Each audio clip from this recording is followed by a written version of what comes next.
Collapse in Tatarstan. A Russian drone crashed onto a house. We will discuss this with Roman Svitan. Roman, hello, and glory to Ukraine. Glory to heroes.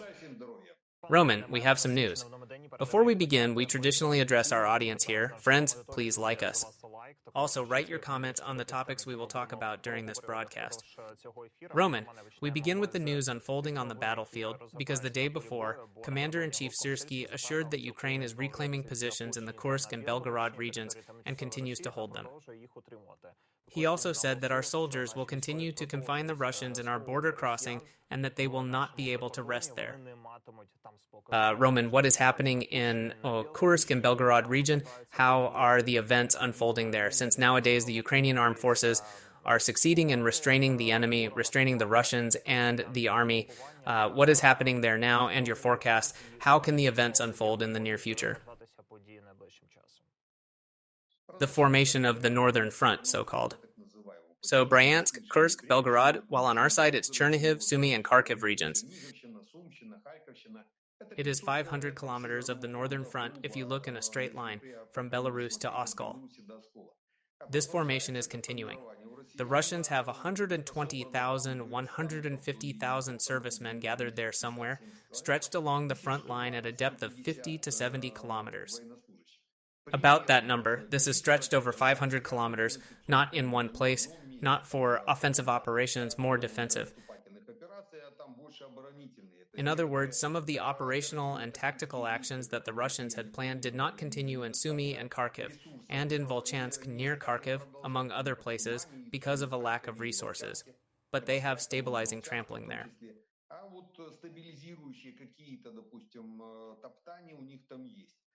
The main task of the Russians, especially in the Sumy direction, was to create the appearance of offensive operations on Sumy. Some of our deputies told us that there are already 1.5 million Russian invaders on their way to Kiev, so hide whoever you can. We've heard and seen this, but in reality, of course, they worked on the Russian IPSO.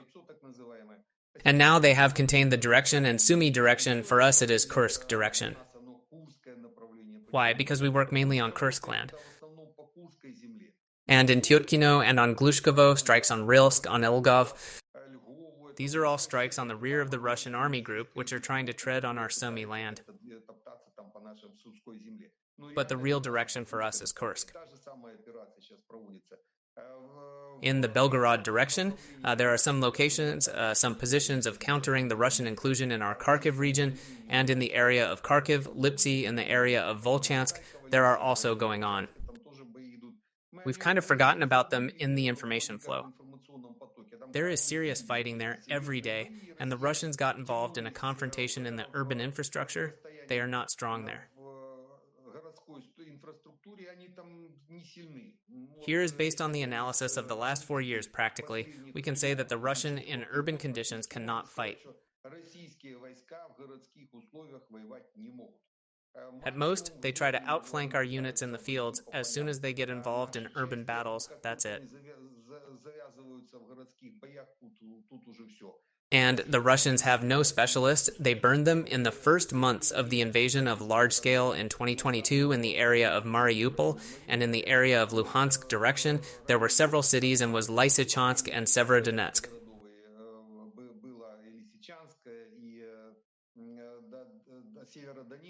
That's where the bulk of the Russian offensive forces that could fight in urban environments died. Now the Russians simply do not have them. That is why the Northern Front is still in an inactive state at the moment and in general for the summer campaign of 2025. There is a lack of resources and reserves. They might be ready around August-September, but most likely they will be deployed on the Eastern Front, and it's unlikely that the Russians will move them to the northern direction. Also, what the commander-in-chief of the Ukrainian army mentioned, that in June, the Russians increased the number of missiles and drones launched at Ukraine by more than 1.5 times.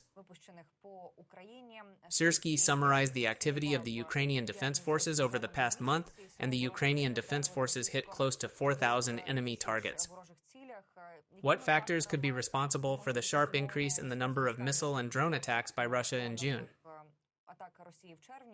And how capable are Ukraine's current air defense resources of withstanding the further increase in the pace of attacks by Russia? After the magic kick of some bloggers on targeting drone production, finally even the main intelligence directorate has confirmed that Russian drones have more than half Chinese parts.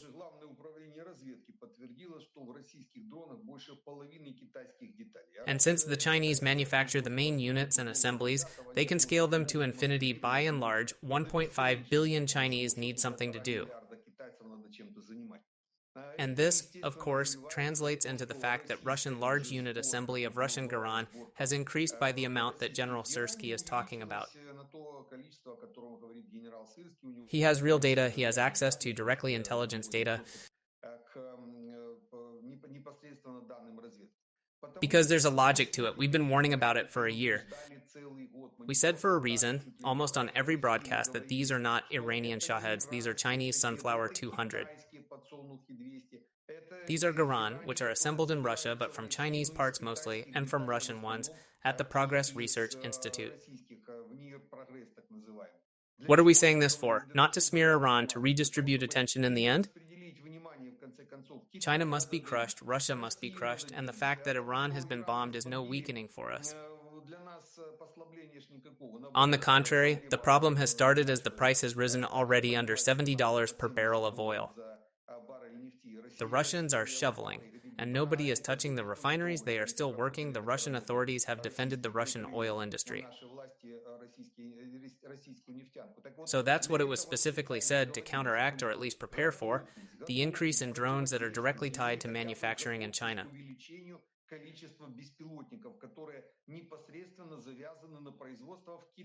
We know, once again, how the Chinese can increase that production. Not prepared, really not, it's just now getting out.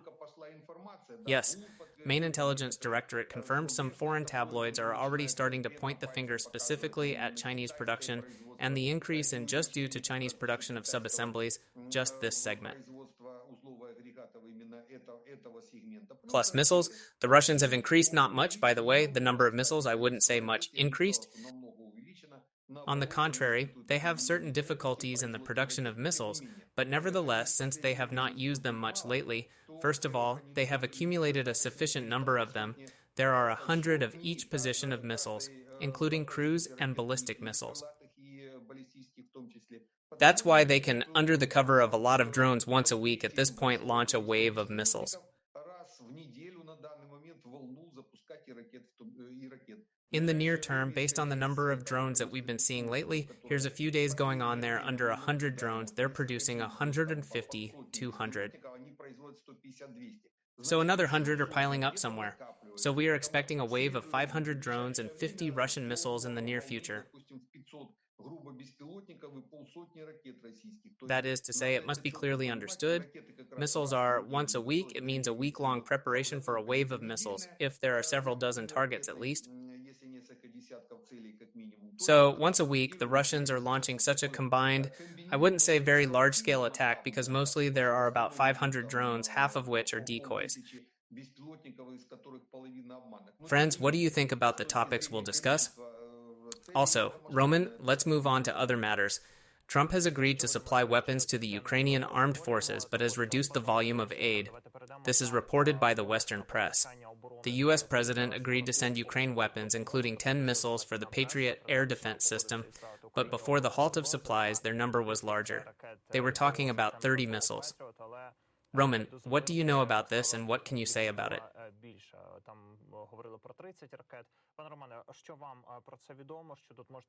How would you assess the processes that are currently taking place in the United States? Supposedly they're giving weapons, supposedly they're not. So what does this mean in simple terms? How much can Trump dramatically change his approach in the context of military support?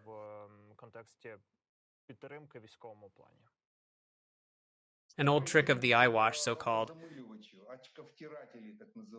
Do bad first, then put it back the way it was and you're golden.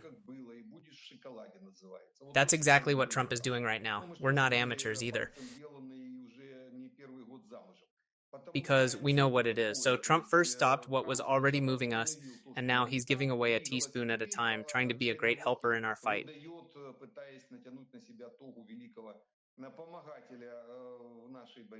We understand all of this perfectly. We know it all. Yes, it's because, frankly speaking, we have authorities who are, to put it mildly, short-sighted in terms of predictive abilities. It's clear we've been explaining this for a year with simple examples. They have long fuses that burn slowly, a connection between space and time. The fuse burns in our government for a year or so. So such a year-long delay in making a decision eventually leads to certain problems, which at the moment they are trying to solve at the expense of relations with America. We will not solve these issues with America, not until Trump replaces his administration, the entire administration. It's one thing to elect a clown as president. It happens sometimes. The problem is different when this clown pulls street vendors into his entourage like Trump has gotten.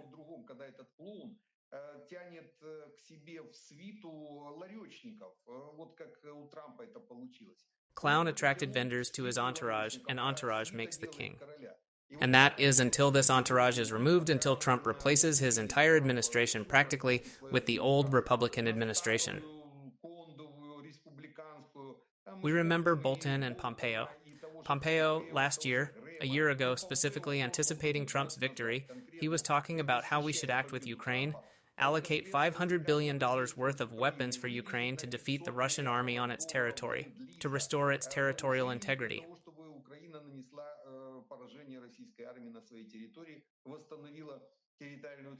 That's basically why everyone supported Trump, at least realizing that Biden was the worst evil, so to speak.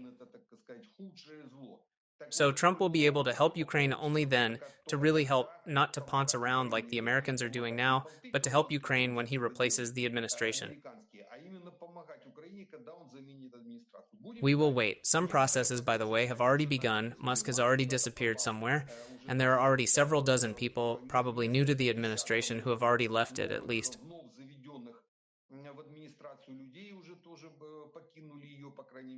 This is all to say that maybe, again, hopefully the administration will come back with Pompeo and Bolton's people. The same Graham, we're now seeing some serious activity in Congress about putting pressure on Russia. So this is all of this. This is the kind of action that will lead to real American assistance to the Ukrainians. Roman, the United States, according to foreign media, has only about 25% of missiles left to the Patriot missile systems, which are necessary for the realization of the Pentagon's military plans, and that some of the supplies were spent in the Middle East. We understand that for Trump, the Middle East is a priority when compared to Ukraine. The Guardian reports about it. In your opinion, to what extent is the information about the criticality of the shortened stockpile of Patriot missiles for the defense of the United States true? How quickly, if it is true, the U.S. defense industry is capable of renewing or increasing the production of missiles to Patriot systems so that it does not negatively affect the delivery of aid to Ukraine?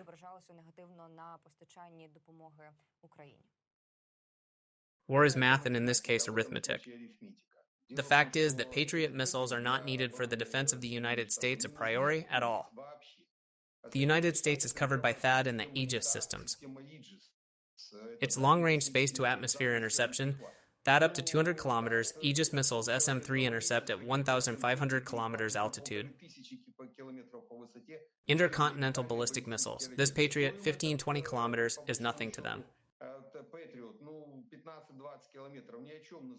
In principle, they do not deploy them, so there is a completely different missile defense system there.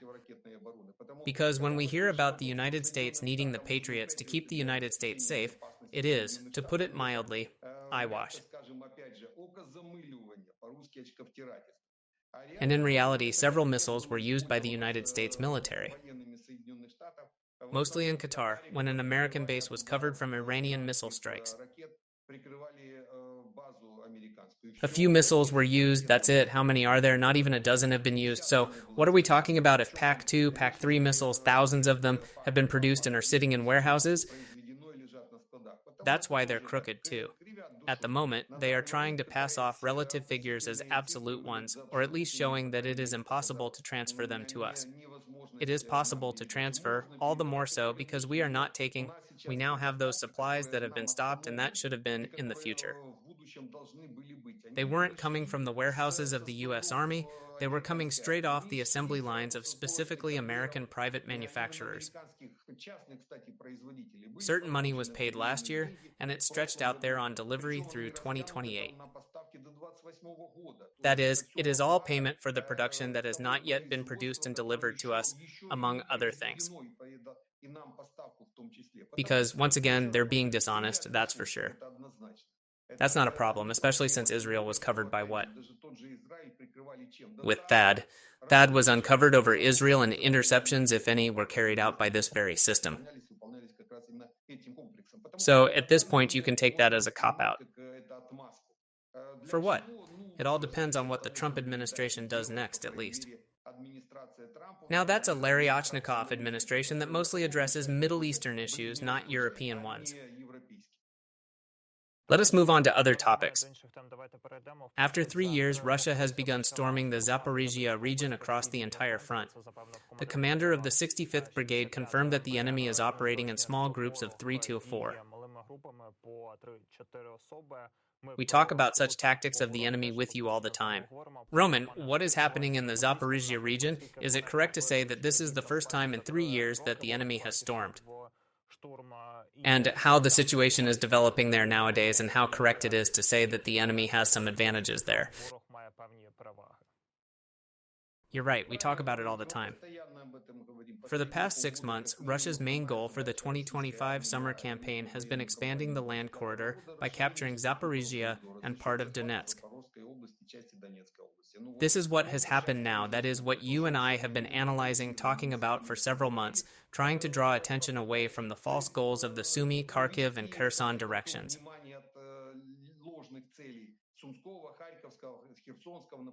The main strikes will be on the Zaporizhzhia and Donetsk front. To expand the land corridor, 80-kilometer front, narrow depth of the front along the Azov direction. Narrow, the Russians understand this well, they need under 150 kilometers.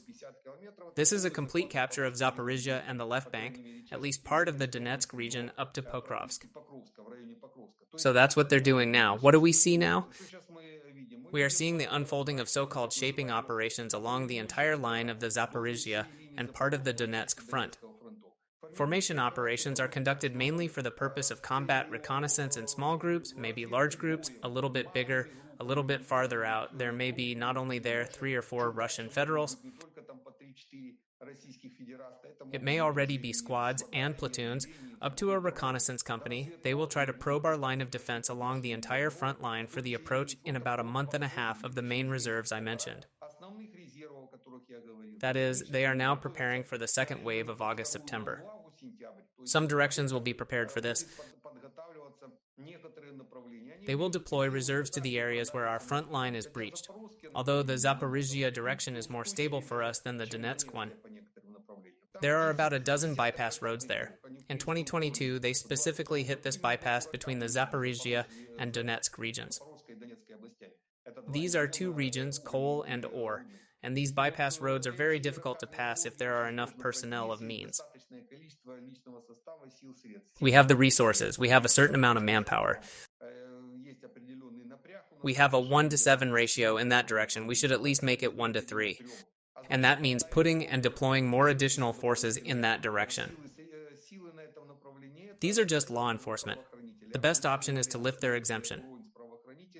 We have already said how many times, get TRCs into brigades, into corps. First of all, remove them from under the attacks of Russian drones and missiles, reorient them for domestic consumption, for civil service, so-called, with the offer to either serve or go to civilian life.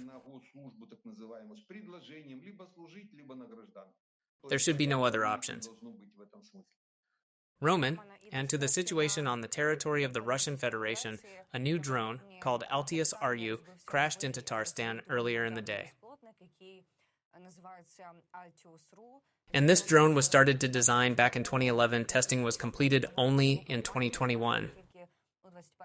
Defense Express wrote about it, and the publication said that Altius RU fell just on a private house in Tatarstan. 2 locals were likely killed due to the drone's crash caused by a communication failure.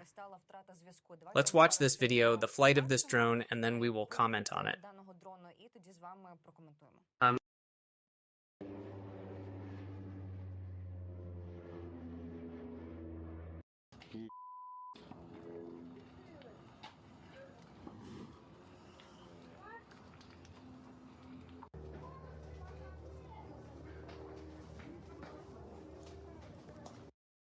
Roman, your thoughts on this? Could control and communication issues with the Altius RU drone affect its combat readiness? If you know anything about it, please share.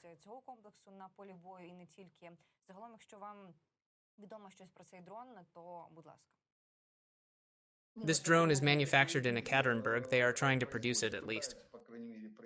It's really one of the Russians' strategic frontrunners. This is the right direction, by the way. We are always saying that the era of unmanned aviation is ahead. And heavy drones, including drones like this Russian one. There are a few more drones, especially the bomber. Here we recently last year looked at a situation where a Russian bomber drone crashed in Donbass. Again, for the same reason, there is no communication, i.e. the channel is interrupted. Most likely either. The Russians say it's the impact of the REB systems. So where is Russian territory? But nevertheless, they show that it was like the impact of REB systems and without restoring contact with satellites. This drone went into inertial flight. Next thing you know, there was an attempt to get him to land. Ended up crashing after all. There are no pilots there, so it was an accident. The issue of technological pumping of these Russian drones at the moment is not at a high level. We see that, and one crashed one direction, the other crashed. While the idea itself is certainly strategically very sound. By the way, we are also on this path. We are currently launching the Kizilelma drone of the MIAS project.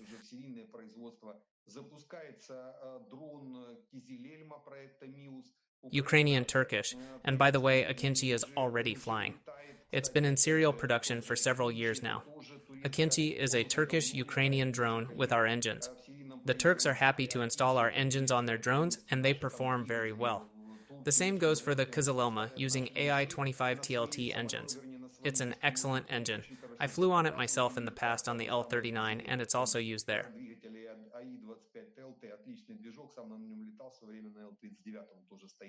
So they took this kind of resilient, especially to long-duration flight engines, and got a good drone. The control system is quite good with the Turks, so we have a great, excellent drone with the Turks. Russians have it all backwards again. They have problems with technological innovations. Innovations, especially with communication. That is, I think they will not solve these problems. These are still technologies that Russians will not receive now, especially in the context of the sanctions, which are only getting stronger, including the sanctions on the Russian aviation industry.